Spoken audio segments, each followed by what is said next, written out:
আসসালামু আলাইকুম। কেমন আছেন সবাই? আশা করছি ভালো আছেন, সুস্থ আছেন। আমিও আল্লাহর রহমতে ভালো আছি, সুস্থ আছি। মাই স্পাইসি কিচেন লাইফ চ্যানেলটিতে আপনাদের সবাইকে স্বাগত জানাচ্ছি। আমি ফারজানা হোসেন। মাছটা একদমই জ্যান্ত, লেজ লাফাচ্ছে, দেখতেই পাচ্ছেন। আর এখানে কিছু পাবদা মাছও এনেছে। আর আমি আজকে পাবদা মাছগুলো রান্না করব না। আমি শুধু আজকে এই গ্রাস কাপ মাছটি রান্না করব। মাছটি যেহেতু একদম জ্যান্ত আছে, এটা নড়াচড়া দেখানোর জন্য, আমার ছেলেকে দেখানোর জন্য আমি একটা বোলের মধ্যে পানি দিয়ে মাছটি ছেড়েছিলাম, কিন্তু বিশ্বাসঘাতক মাছ পানিতে নেমে আর একটুও নড়লো না। তো যাই হোক, বিশ্বাসঘাতক মাছটিকে তুলে আমি এটার আঁশ ছাড়িয়ে নিচ্ছি। আমার হাজব্যান্ডের হাত মাঝে মাঝে আপনারা দেখতে পাচ্ছেন, ও একটু আমাকে হেল্প করছে। তো এক পাশের আঁশ ছাড়িয়ে আমি আরেক পাশের আঁশটাও খুব ভালোভাবে ছাড়িয়ে নিচ্ছি। আপনারা যারা আমার ভিডিওটি দেখছেন তারা এটা লাইক করে দেবেন, সম্পূর্ণ ভিডিওটি দেখে এটা কমেন্ট করবেন। আর যদি কারো আমার ভিডিও ভালো লেগে যায় তবে সাবস্ক্রাইব করে নেবেন, শেয়ার করবেন। দয়া করে ভিডিওটি কেউ স্কিপ করে দেখবেন না। আঁশ আমার প্রায় খুব ভালোভাবে ছাড়ানো হয়ে গিয়েছে। এখন আমি এর মাছটির বিভিন্ন রকমের যে এগুলি থাকে, এই যে পাখনাগুলো, সেগুলো আমি ছাড়িয়ে নেওয়ার চেষ্টা করছি। আর এই মাছটির মাথা আমি কেটে আলাদা করে ফেলেছি, লেজের পাশ থেকেও আমি টুকরো করে নিয়েছি। এখন মাছগুলো আমি সুন্দরভাবে পিস করে নেব। মাছটা খুবই টাটকা ছিল, যেহেতু নড়াচড়া করেছে বাসা আনার পরেও একদম জ্যান্তই ছিল, তো টাটকা তো হবেই।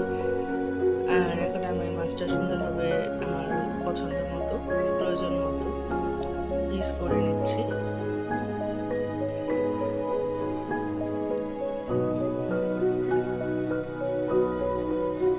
এখান থেকেও আমি সুন্দরভাবে পিস করে নেব। মাছটা থেকে একটু ডিম বের হয়নি, ভেতরে তেল ভরা ছিল। এই মাছগুলো খেতে কিন্তু খুবই সুস্বাদু হয়। একটু ডিম হয়নি মাছটার, তাই পেটির মাছটা খুব একদমই মানে মোটা ছিল, পুরুত্ব খুব ভালো ছিল।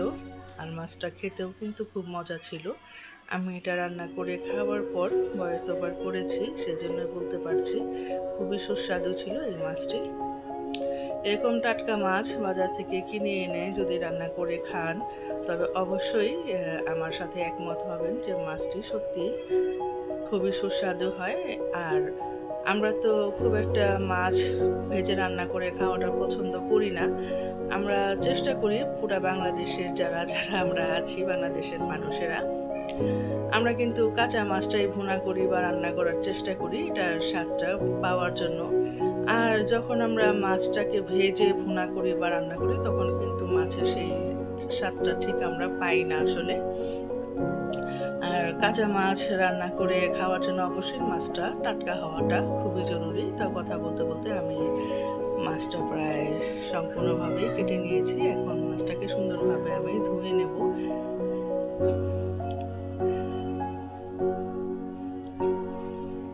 তো মাছ আমি ধুয়ে রেখে এসেছি। এখন আমি এখানে কিছু সবজি কেটে নেব। পটল কেটে নিয়েছি, পটল আমি ভাজি করব। টমেটো কেটেছি, টমেটো আমি মাছের ভুনায় দিব। কিছু পেঁয়াজ কেটে নিয়েছি, এখন কাঁচামরিচও কেটে নিয়েছি। আর এই যে বলের মধ্যে আমি যে মাছগুলো রেখেছি, এই মাছ সবগুলো আমার আজকে রান্না করতে হবে না, তাই কিছু মাছ আমি উঠিয়ে রাখছি। আমি এখানে বক্সে রাখছি, বক্সটা আমি ফ্রিজে রেখে দেব, সেটা আবার আমি আরেকদিন রান্না করে দেব। তো এখন আমি এই মাছগুলো আজকে রান্না করব। তো আমি কড়াইতে পেঁয়াজ দিয়ে নিলাম, লবণ দিলাম, সুন্দরভাবে ভেজে নিচ্ছি। এখন একে একে আদা বাটা, মানে আদার সাথে রসুনের বাটাটাও একসাথে আমি করে রাখি সবসময়। এখানে আসলে আদা রসুন বাটা করবো। আর এখন একটু জিরা বেটে নিয়েছি, সেই জিরা বাটা দিয়ে দিলাম। ভালোভাবে এটা কষিয়ে নিচ্ছে যেন আদার কাঁচা ভাবটা না থাকে। এখন সামান্য একটু গরম পানি দিয়ে নিলাম, ভালো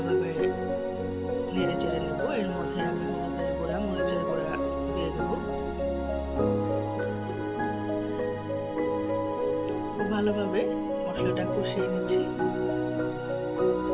মশলা খুব ভালোভাবে কষানো হয়ে গেলে আমি এখানে টমেটো দিয়ে নিচ্ছি। সামান্য আর একটু গরম পানি দিয়ে নিয়েছি যেন মশলাটা নিচে লেগে না যায়।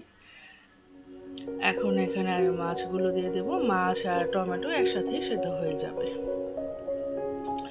আমি এটাকে ঢেকে অল্প আঁচে রান্না করব। আমি সবসময় মাছ কিন্তু ঢেকে অল্প আঁচে বেশিক্ষণ ধরে রান্না করি, তাহলে মাছটা খেতে খুবই ভালো লাগে।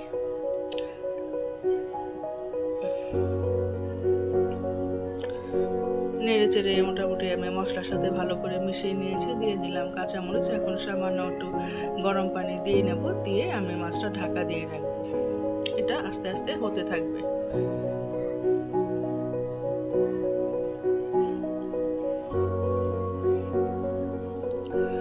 আর এই পাশে চুলায় আমি পটল ভাজি করে নেব। পটলটা আমি গোল গোল করে কেটে নিয়েছিলাম, সেটা আপনারা দেখেছেন। এখন এখানে আমি সামান্য একটু হলুদ মরিচের গুঁড়া পেঁয়াজের মধ্যে দিয়ে নিলাম। পটলগুলো দিয়ে নিচ্ছি,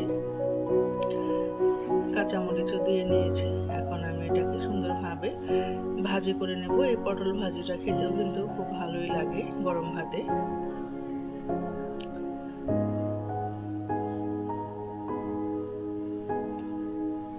তো ভালোভাবে নেড়ে চেড়ে মশলার সাথে মাখিয়ে নিচ্ছি। এখন এটাকে আমি ঢাকা দিব।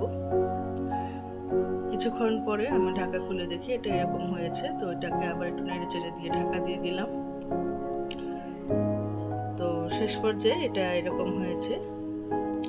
আর ও পাশে ততক্ষণে আমার মাছের ভুনাটাও হয়ে গিয়েছে। এটাকেও আমি চুলা অফ করে দেব। আর অফলাইনে আমি বেগুন সেদ্ধ করে রেখেছিলাম, একটু বেগুন ভর্তা করবো আজকে। চলুন যাই বেগুন ভর্তা করি। শুকনো মরিচের সাথে পেঁয়াজ আর লবণ ভালোভাবে মাখিয়ে নিচ্ছি। একটু সরষের তেল দিয়ে দেব। এখানে ভালোভাবে মাখানো হয়ে গেলে গরম ভাতের সাথে যে কোনো ভর্তা খেতে কিন্তু খুব ভালোই লাগে। আমিও ভর্তা খাওয়ার লোভ কিন্তু সামলাতে পারি না, ভর্তা আমার ভীষণ প্রিয়। তো এখানে আমি আজকে একটু বেগুন ভর্তাই করে নিয়েছি। তো ভর্তা আমার প্রায় হয়ে গিয়েছে। এখন আমি এটাকে একটা বাটিতে সার্ভ করে নেব।